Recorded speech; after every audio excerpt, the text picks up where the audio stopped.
You've probably seen one of these, a Lego brick. But have you ever wondered how it all started and why it's called Lego? Actually, the name is much older than this plastic brick. Are you curious? Let me tell you how it all began. Many years ago, there was a skilled and hard-working carpenter named Ole Kirk Christiansen. Ole was a respected carpenter with his own company, but times were hard, so he didn't have much money and had to dismiss his last worker.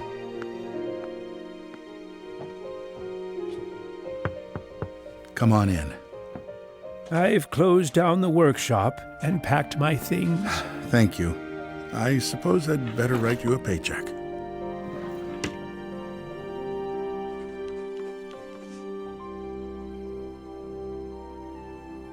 Take care.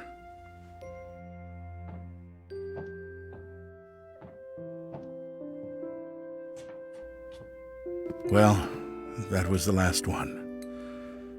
I just didn't imagine that it would come to this. I know. It's hard to understand.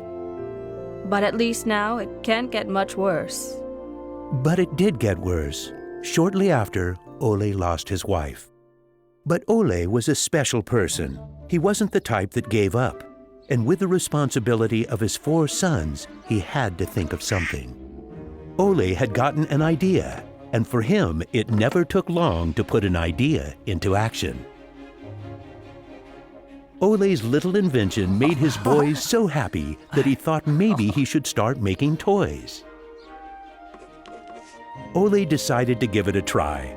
Luckily, he had saved up a lot of wood from the carpentry production. He could now use it to make toys. Time passed by, and even though Ole was a skilled carpenter and had a good eye for quality and detail, sales were very slow. Luckily, one of his sons, Gottfried, started helping out his dad after school. Together, they just barely managed to keep up the production. Eventually, word began to spread that wooden toys of the finest quality were being made in the little workshop in Billund. One day, a man drove into town, a man who would change Ole's future. He was a wholesaler from Fredericia. I've heard that you're making some very nice wooden toys. Well, one does his best. The wholesaler was very impressed with all the wooden toys and placed a big order before he left. Now there's finally someone who can see the opportunities in what we're doing. Look at this. The wholesaler wants to put a lot of our toys into his store for the holidays. It's going to be a good Christmas this year, but we'll be busy. Now there was a lot to do in the little workshop, and Ole could rehire his former workers. Ole only used the highest quality wood, which was hand-picked and very carefully prepared. They worked day and night to get the order finished, so the wholesaler could get the toys out in stores before Christmas. Is there something wrong, Dad?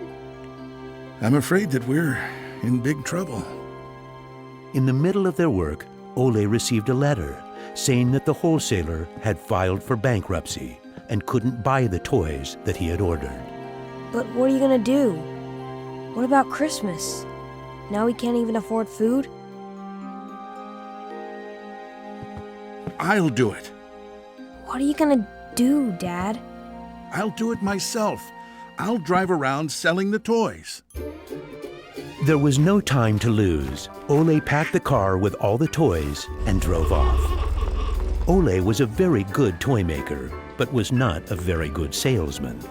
He didn't like praising himself or talking about how carefully the toys had been made. But he had to keep trying if he was going to sell anything. This is going to be a blast. Is there anything you're interested in? It looks exciting, but I don't have a lot of money right now. Maybe we could trade and call it even. Well, I would prefer money, but...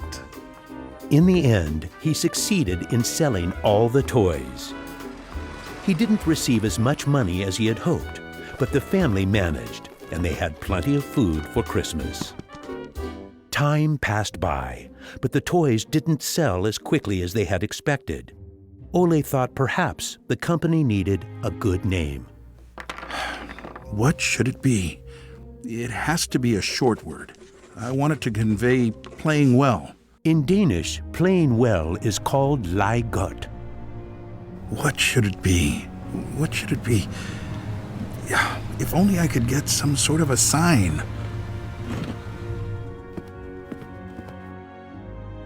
Lego. As you can see, Ole himself ended up finding a very suitable name. But what he didn't know was that in Latin, the word Lego means I put together.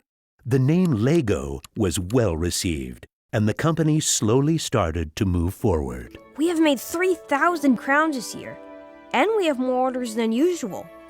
Did you say 3,000 crowns? Then you need to see what I've been looking at. Even though Gottfried wasn't comfortable spending money on a milling machine, he could see that it was useful and that the quality of the toys improved. Could you finish the last batch and get it ready for shipping? I will. Dad, I've saved a lot of money for the company today. Really? How? I figured we could save money in the lacquer, so I only coated the ducks twice instead of 3 times.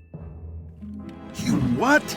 Unfortunately, Gottfried's idea didn't go over well with Ole. Ole made Gottfried unpack all the ducks himself, give them the last layer of lacquer, and bring them back to the train station. Ole believed in high quality and not cheating his customers. When Gottfried returned, Ole explained that that wasn't the way to create a good brand. This little lesson opened Gottfried's eyes to the fact that every detail matters, and only the best is good enough. In the late 1930s, Lego was making a profit.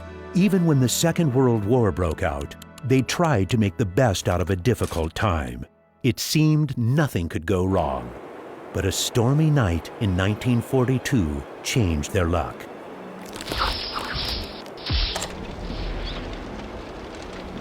There's a fire! The workshop is on fire!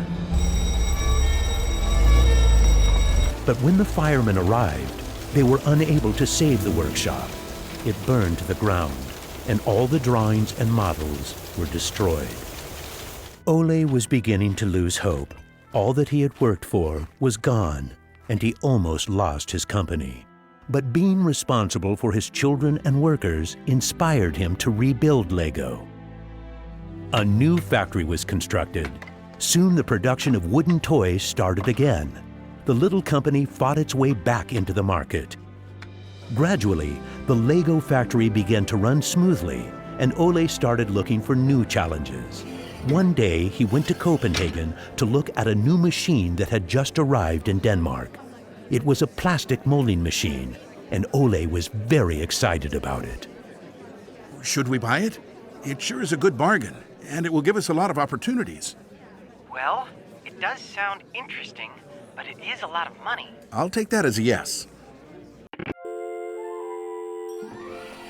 When the plastic molding machine finally arrived, Ole started making little plastic teddy bears and rattles.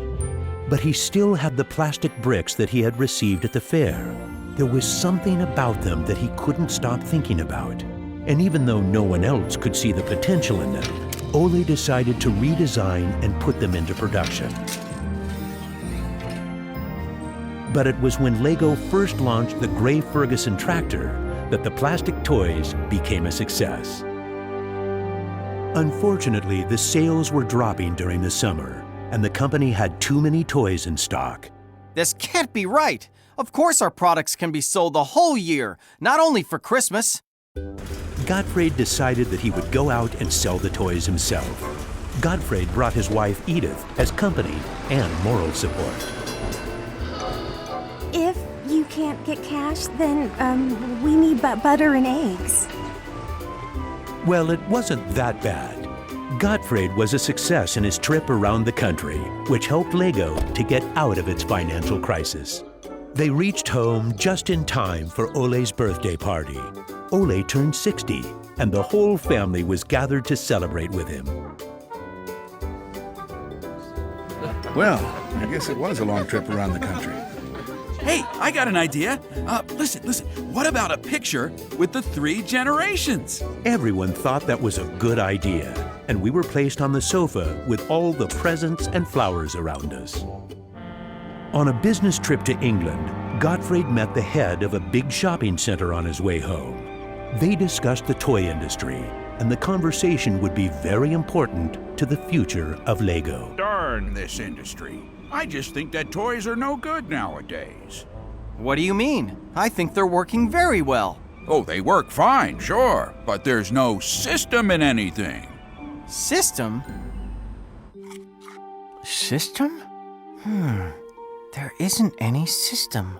What in the world are you doing, Gottfried? There isn't any system. The toys need an idea and a system built around it. I want to put system into play.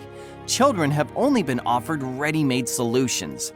They need something different that will strengthen their imagination and creativity. So you're trying to put Lego into a system? Interesting. That same year, Lego started producing the first Lego system of play. Children could now build houses from the Lego bricks. The town plan gave play a realistic town setting, and with this, children learned about traffic safety. My sisters and I could play with the new Lego system for hours. Some people said we were the luckiest children in the world because we grew up in a toy factory. It was a huge breakthrough, and Gottfried decided to try selling it outside of Denmark. The system of play was so popular that they managed to sell it to many countries. Look what I just built! That is really nice, Kel. Even though Lego was meant for only building houses, there was still a lot of opportunities. There was just one problem. I can't lift it up. It keeps falling apart. That made Gottfried wonder.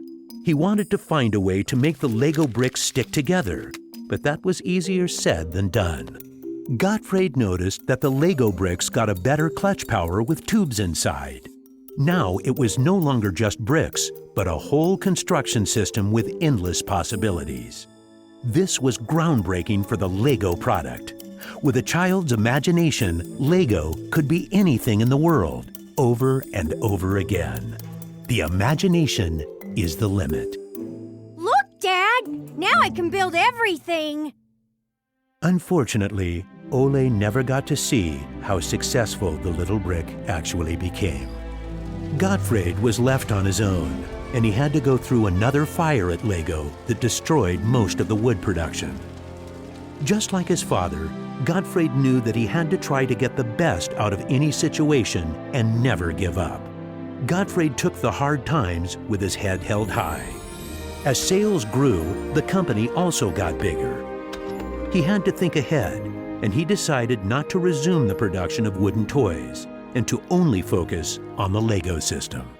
It turned out to be a great decision. Many new models were built, and Lego got stronger in the toy industry. Sir, which one of these do you think is the best? That one. Even though it got busier at Lego, Gottfried still had bigger plans. Now he wanted to build an airport, so it would be easier to sell his toys to the whole world. Like father, like son. It didn't take long to put his idea into action. Only 3 years later, Billund Airport was opened. The many guests and business connections who visited the company always wanted to see the modeling department. Gradually, it got so crowded that it was hard for the employees to keep up their work. I think we better wait a while. Gottfried could see that something had to be done. He needed a bigger place to display the Lego models. I don't want to interrupt, so I'll just put this package of our new Lego train on the table. Just put it there. Train? The idea grew quickly from an exhibition room to an amusement park. And then we could have a tower so you could look over the whole park from above, the whole town. It will be a land made out of Lego. Legoland! Well, it looks interesting, but how many visitors are you actually counting on? Well, I guess, 200, 300,000? 300,000! Even though it sounded like a lot, my dad was actually pretty far off the mark. There were 600,000 guests the very first year. My family and I were there to greet the guests. We've kept up this tradition ever since.